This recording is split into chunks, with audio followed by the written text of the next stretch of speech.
Кыргызстанда жашоо минимуму 6813 сом деп эсептелди. Камактагы блогер өз өмүрүнө кол салууга аракет кылган. Бишкекте абакка баңгизат киргизүү менен алектенген жаран кармалды. Саламатсыздарбы, эфирде Айтмакчы программасы. Бүгүнкү күндүн жаңылыктары менен таанышып алыңыздар.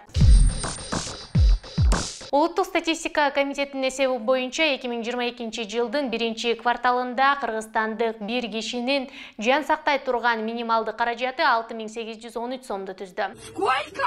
Бул өткөн жылдын ушул мезгилине салыштырганда 16%га көп. Жашоо минимуму адамдын күнүмдүк жашоо тиричилигине жетиштүү азык-түлүк менен тейлөөнүн минималдуу наркын камтыган көрсөткүч. Жакында эле Дүйнөлүк банктын жаңыланган баяндамасы жарыяланды. Анда Украинадагы согуш жана Орусияга салынган санкциялар бүтүндөй дүйнөнүн экономикасына сокку уруп жатканын, ал эми Европа менен Борбор Азиянын жаңы эле бутуна туруп келаткан мамлекеттерине 2 эсе катуу таасир бергенин айтты. Документте дүйнөдөгү соңку кырдаалга байланыштуу Кыргызстандын экономикасы 2022 жылы 5%га кыскарып, инфляция 15%га жогорулашы мүмкүн экени жазылган.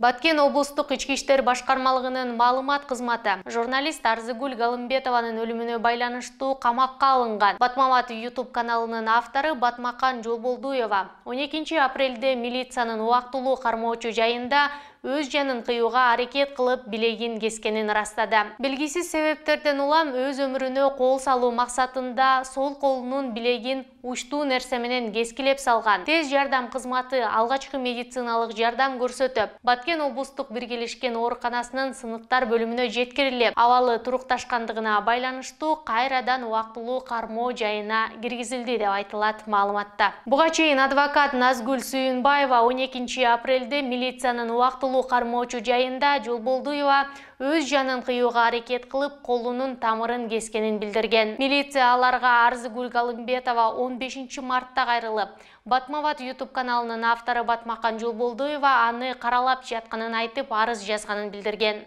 Мындан көп өтпөй эле журналист каза болгон.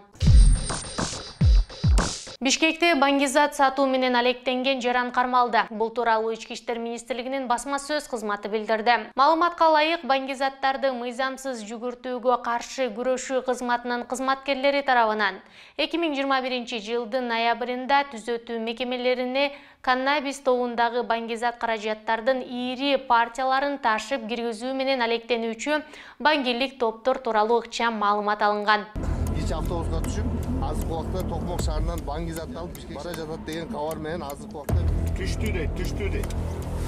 Аталган маалыматты тактап ишке ашырууда түзөтүү мекемелерине каннабис тобундагы баңгизат каражаттарды ташып киргизүү жана сатуу каналына бөгөт коюу максатында атайын иш-чара уюштурулуп. Жыйынтыгында 2022 жылдын 19 мартында Бишкек шаарынын Жибек жолу жана Алмата көчөлөрүнүн кесилишиндеги аялдамадан Токмок шаарынан келе жаткан Шама деген каймана аттуу мурда түзөтүү мекемелеринде баңгизаттарды ташып киргизүү менен алектенип, бир нече жолу соттолгон ДШ аттуу жаран маршруттук унаадан түшөөрү менен кармалган.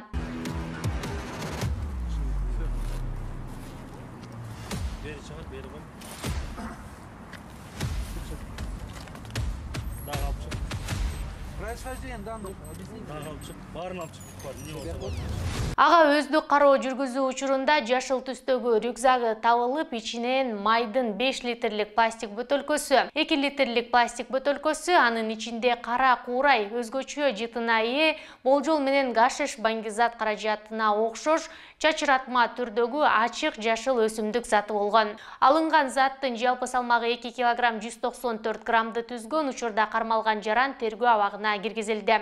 Ушул жана башка жаңылыктарды кененирээк Бизон KGZ сайтынан окуй аласыздар.